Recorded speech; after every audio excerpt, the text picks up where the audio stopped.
Hi folks! In this Rambles with Robin and Ruby video, we continue our travels with our two grandsons Braden and Adrian.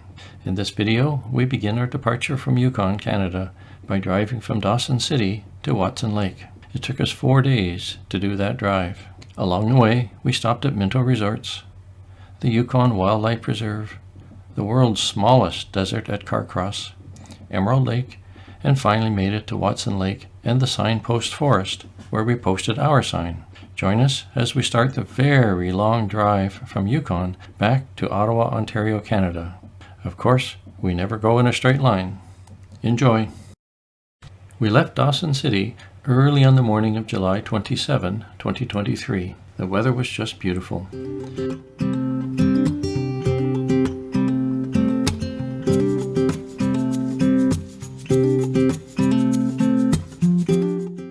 There were still long stretches of the Klondike Highway that were under repair.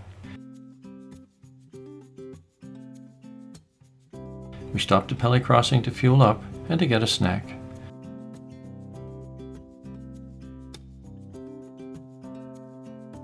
Then we pushed on to Minto Resorts, located about 35 kilometers or 20 miles further south along the highway. One of our favorite places to camp is Minto Resorts, right on the Yukon River. We first stopped here in 2019. The resort is operated by the Selkirk First Nation. The resort is also located within the homeland of the Selkirk First Nation.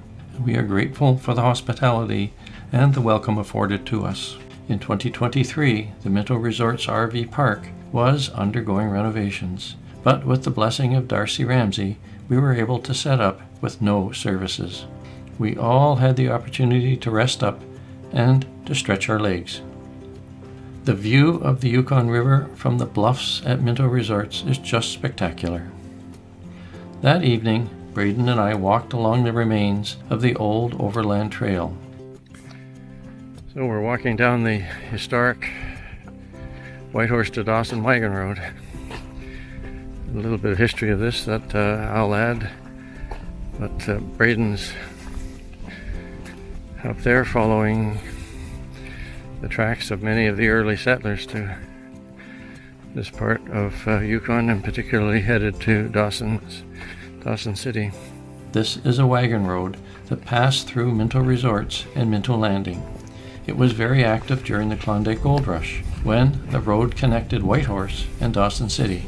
At that time, it was used to transport mail and freight during the winter. Along the wagon road, there are several homes that were built and are lived in by members of the Selkirk First Nation. We were very respectful not to disturb anyone. To our astonishment, we met Pat and Geraldine Van Bibber. Both Pat and Geraldine wear many hats, far too many for this video. Pat was a former chief of Selkirk First Nation who was very much involved in the negotiation of the self-government agreement for the Selkirk First Nation. Geraldine is a member of the Gwich'in First Nation and is a Canadian politician and a member of the Yukon Party. She had also served as the Commissioner of Yukon from 2005 to the year 2010. In that regard, Geraldine and my wife Libby both share a piece of history in that Libby's great-grandfather, Inspector Charles Constantine of the Northwest Mounted Police, was the first Commissioner of Yukon.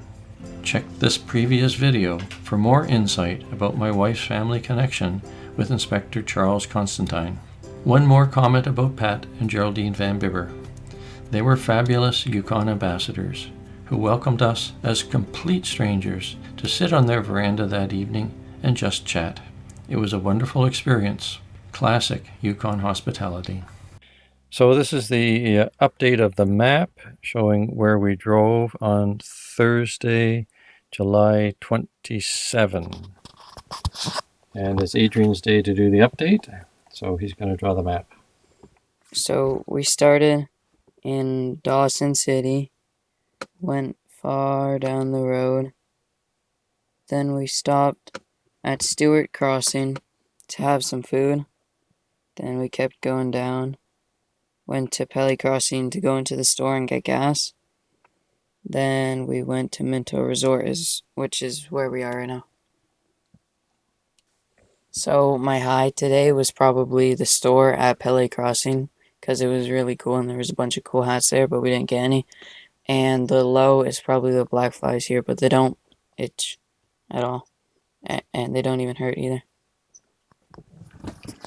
I think my highlight today is seeing Geraldine Van Bibbern and her husband Pat, because she told a very interesting story, and I believe our low light will be the black fly. I believe my low light is also going to be the black flies. Okay. This was an interesting day. We are at Minto Resort, and we took a walk before dinner along the old overland wagon trail, not knowing where it was going to go, but it was a southerly direction, a direction we hadn't walked before. And as we walked along the road opened up. There was a camp there, and at the camp we were graciously greeted by Geraldine Van Bibber, and she's the member of Parliament for the Yukon Party, the official opposition. And her husband, Pat Van Bibber, is a former chief of the Selkirk First Nation, close to whose traditional area includes the Minto Resort. They also operated the Minto Resort for about 25 years, so they have quite some history in this immediate part of the world. Also, both were born in the Yukon. So we were invited back to visit with them after dinner, and Granny and Adrian joined us to meet them, and there was a long discussion, an interesting discussion about Charles Inspector Constantine and the Van Bibber history in Yukon, and a number of other subjects.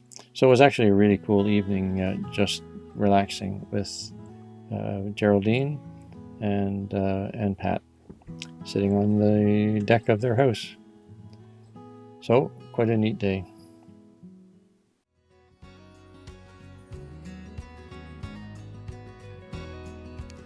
So it's Friday the 28th of July. We're starting our travels back towards Ontario.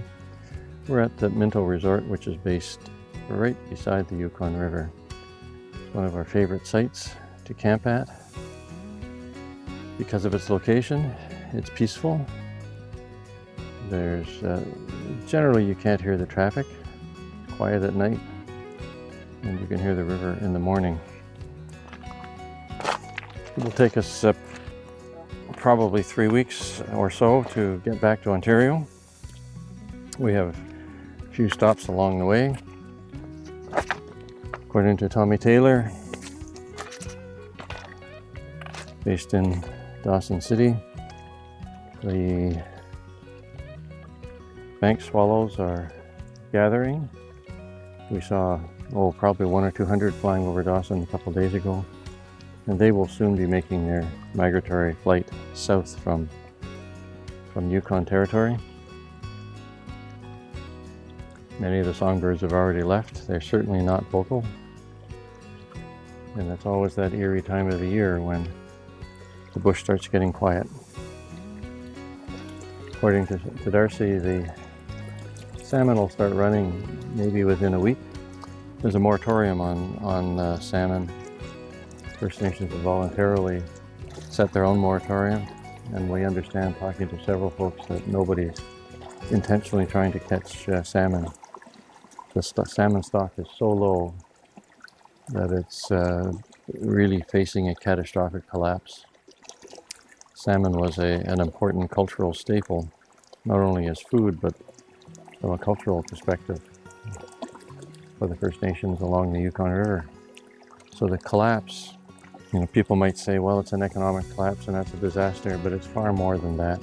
Yes, it's an economic disaster, but it really impacts the culture of the First Nation based along the Yukon River.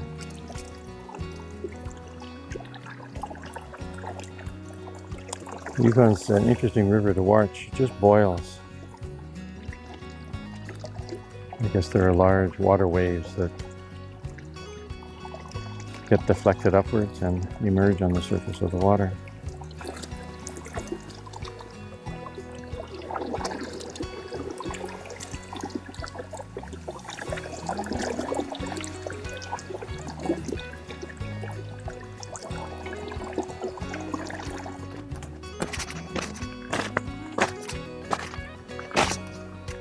So we'll give you one last view of Minto Resort under renovations.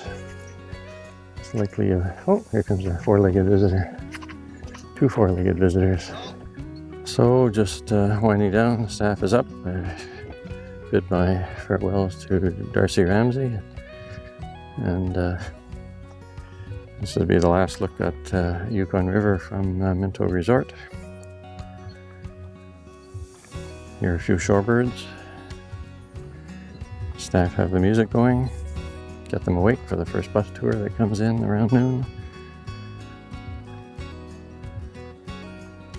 So that's what it looks like, Yukon River. Minto Resort, just a little bit south from Minto Landing, along the old wagon trail, overland wagon road. So that's a wrap from Minto Resort, Yukon Territory.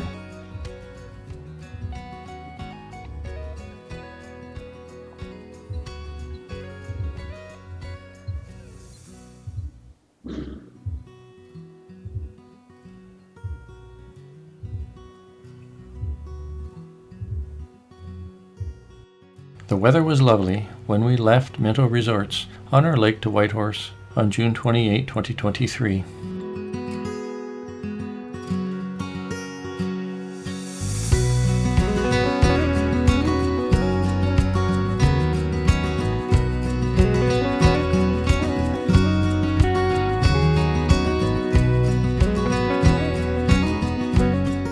One destination our grandsons wanted to visit was the Yukon Wildlife Preserve to see many of the iconic wild animals found in Yukon. Now, I'm not a big fan of zoos, but the preserve is different. So lay in some tall grass for a little while Mom just goes out, she eats a little bit, stays nourished, stays healthy. First, it's not a zoo. Secondly, the holding areas are natural and enormous. And thirdly, the preserve started out as a place to receive injured and orphaned animals, an important function that continues to this day.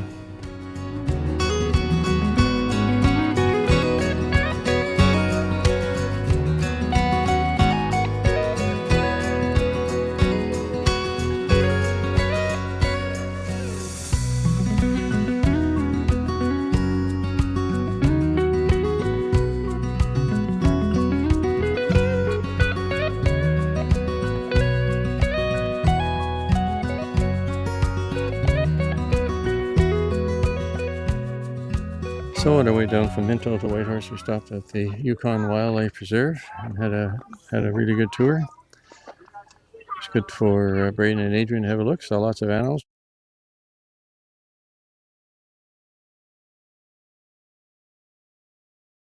It was fabulous. After the Yukon Wildlife Preserve visit, we continued to Whitehorse and our booked campsite at the High Country RV Park. So it is Friday, July 28, and it has been a beautiful day. We are at the High Country RV Park, and Braden is going to do the drawing of the map, and then we'll do our highlights and lowlights of the day. So this morning we left Minto Resorts. We stopped at Braeburn again, but we didn't get any cinnamon buns. We only got banana bread and 2 cookies. Enormous cookies, yep. Then instead of going to High Country, we went to the Yukon Wildlife Preserve to see some really cute animals. But then we backtracked and we went to High Country, and that's where we are today. Very good. And your highlight and lowlight? I think my highlight today will be going to the Yukon Wildlife Preserve, and my lowlight will still be the heat. It wasn't as hot today, because we're in Whitehorse. I guess it's just cooler, but it was still hot. And my highlight was also the wildlife preserve, and I don't think I have a low light today. That's good. Yeah. You don't need a low light every day. Nope. It's about 9 o'clock, and it's certainly a lot cooler right now. People are slowly arriving, and tomorrow will be a surprise day. The morning of July 29 started with breakfast and then a short drive to the Carcross area. Just north of Carcross, we stopped at Emerald Lake, named after its wonderful blue color. Emerald Lake is a marl lake. That is, the lake bottom consists of calcium carbonate that precipitated from the water. Tiny algae skeletons and clay minerals are included with that calcium carbonate. The calcium carbonate in the water is dissolved from the limestone mountains that surround the area and from the lime-rich glacial deposits or debris left in the valley that was scraped from the mountains during the last ice age. When the sunlight reflects off the white lake bottom, the color of the lake takes on the emerald green color. Our next stop was what is called the world's smallest desert. So we stopped at the Carcross Desert. In tourist brochures, it's known as the world's smallest desert. It's technically not a desert. It's actually a series of sand dunes that are forming off of Bennett Lake, blowing in the direction of the prevailing wind. And we're going to walk up to the leading edge of the sand dune. That's that sandy ridge in front of us, just so you can see the trees being buried by the active sand dunes. It is active. There are also a couple of rare plants here. There's a lupin that's very rare, and there's a sedge that's very rare. An interesting tourist stop from its geological perspective and also from its floristic perspective. Braden and Adrian, I guess they just came running down the hill and missed it. There's Granny in pink. We'll walk over and see what they're up to. Just do a panorama. You can see Carcross sitting over here. As we do panorama, there's Bennett Lake, and that's the beach of Bennett Lake is the kind of the source of the sand that was carried in by a river. More on that later, maybe. And we're looking back towards the parking lot, which is just over in this area. The origin of the sand dunes related back to the last ice age. What follows is a brief version of that history, so I ask that the geologists, like me, forgive my simplification. Step 1. This area was covered by a glacier that filled the valley with debris, including sand as it melted away. Step 2. The northeast end of Bennett Lake, in the town of Carcross, is the modern-day Watson River, where it enters Bennett Lake. Step 3. The Watson River Valley contains a lot of debris, including sand left by the glacier when it melted about 14,000 years ago. The ancestral and modern Watson River eroded that sand, picked it up, and transported it, or carried it, to Bennett Lake. Step 4. The Watson River dumped that sand into the east end of Bennett Lake. The wind and waves on Bennett Lake spread that sand out to form the beach. Step 5. The lake levels of Bennett Lake fluctuate, exposing the beach, allowing the sand to dry. Once dry, the prevailing easterly wind blows that dry sand to the east to form sand dunes. Step 6. Sand dunes form as the dry sand is moved to the east by the wind to create a large area of sand dunes. Geologists call this type of area a dune field. Step 7. The dune field takes on the appearance of a desert where vegetation is sparse. At the front of the dune field, where the sand dunes are being pushed east by the prevailing wind, you see the fate of many trees. They are being buried by the advancing sand dunes. There are a number of specialized plants adapted to grow on this hostile dune field habitat. Hostile because of the intense solar radiation, sand blasting of plants, poor nutritional levels of sand, exposure to cold, desiccating winter winds, and poor moisture retention by the sand. Now, I mentioned the presence of two rare plants. The first is Baikal sedge, also known as sand sedge, Carex sabulosa. The second rare plant is the Yukon lupine, Lupinus kuschei. I think that's how you pronounce it.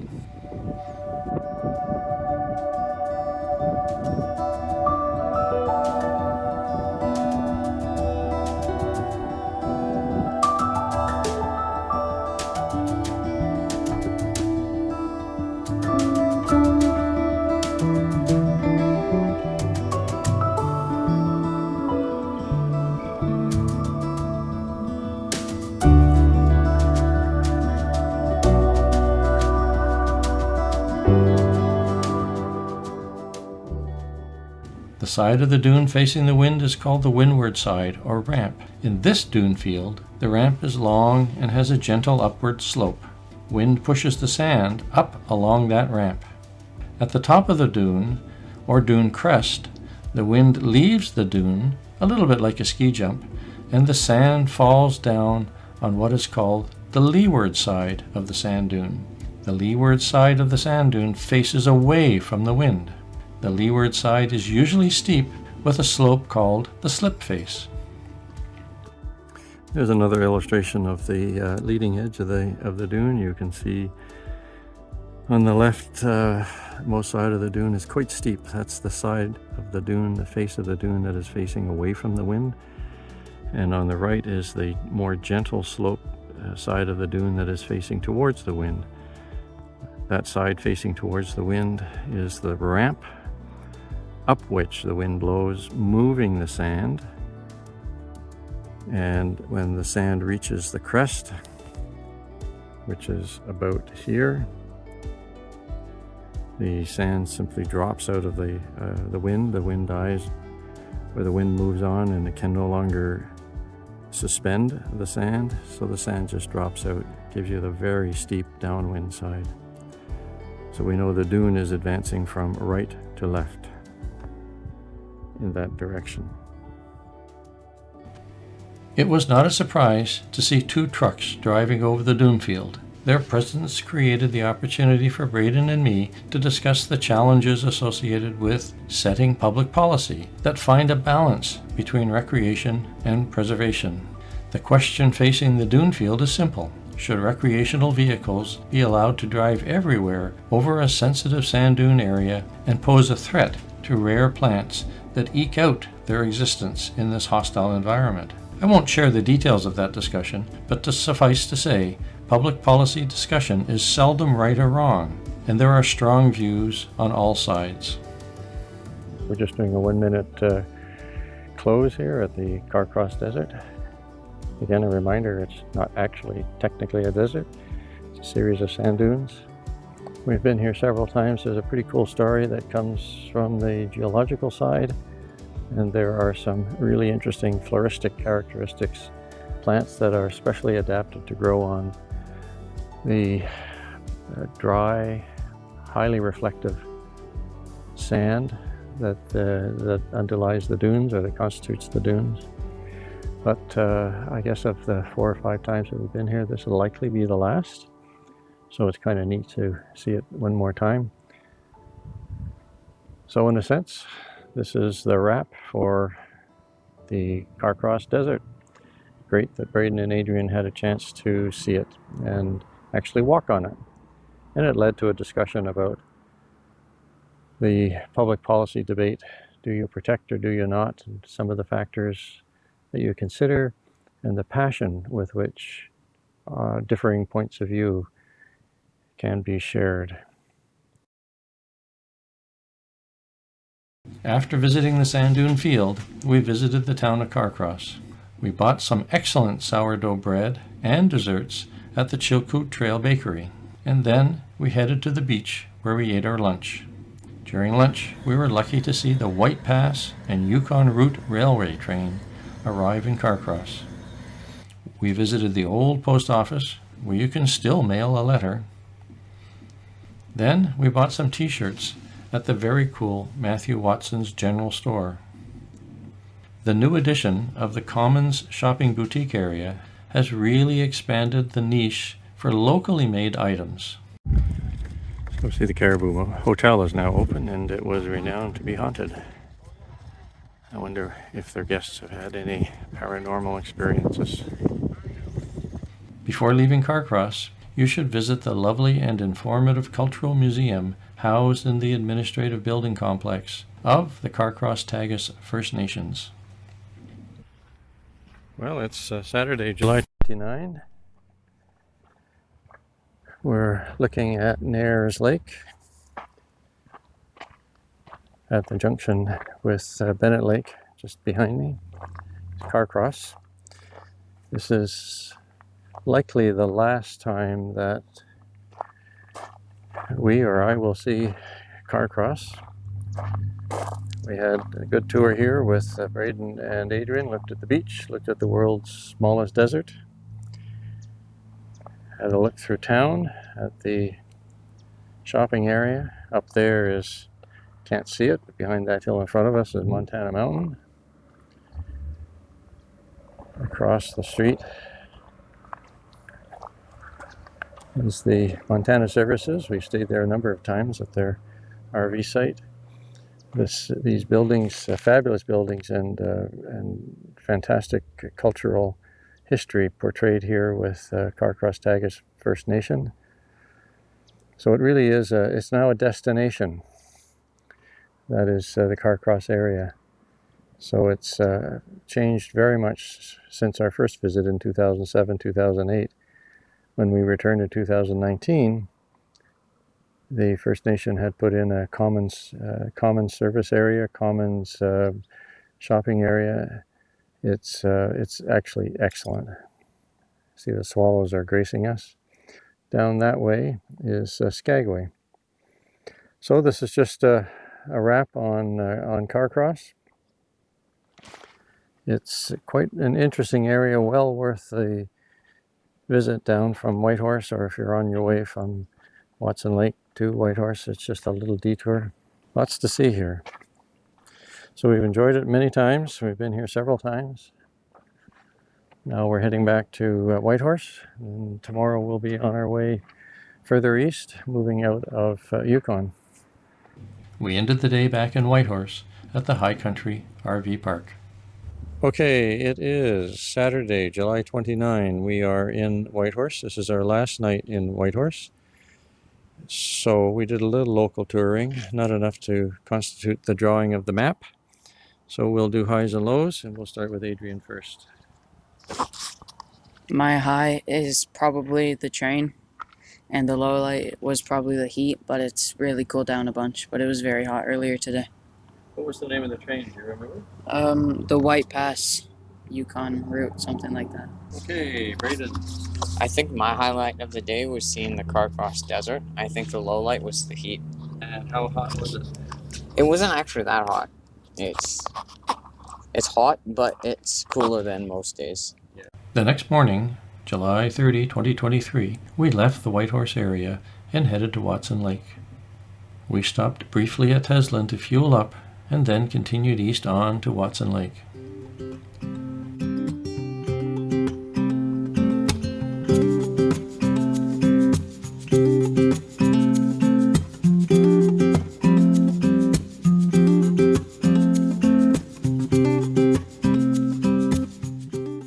That evening, we visited the famous Watson Lake Signpost Forest. I have a previous video on this, and you can check it out here. We wanted the boys to fix our 2023 sign and relocate the 2019 sign, so the two signs would sit together.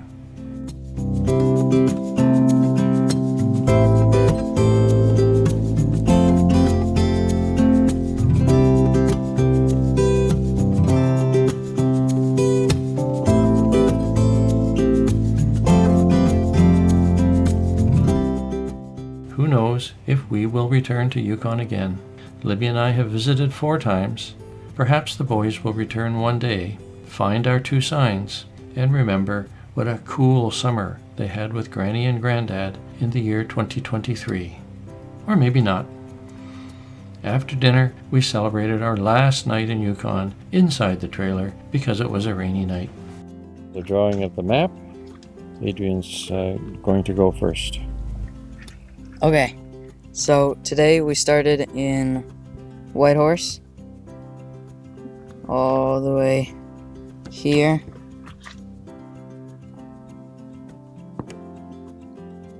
To Teslin. Then we saw the shop there, got some something to eat. Then we drove from there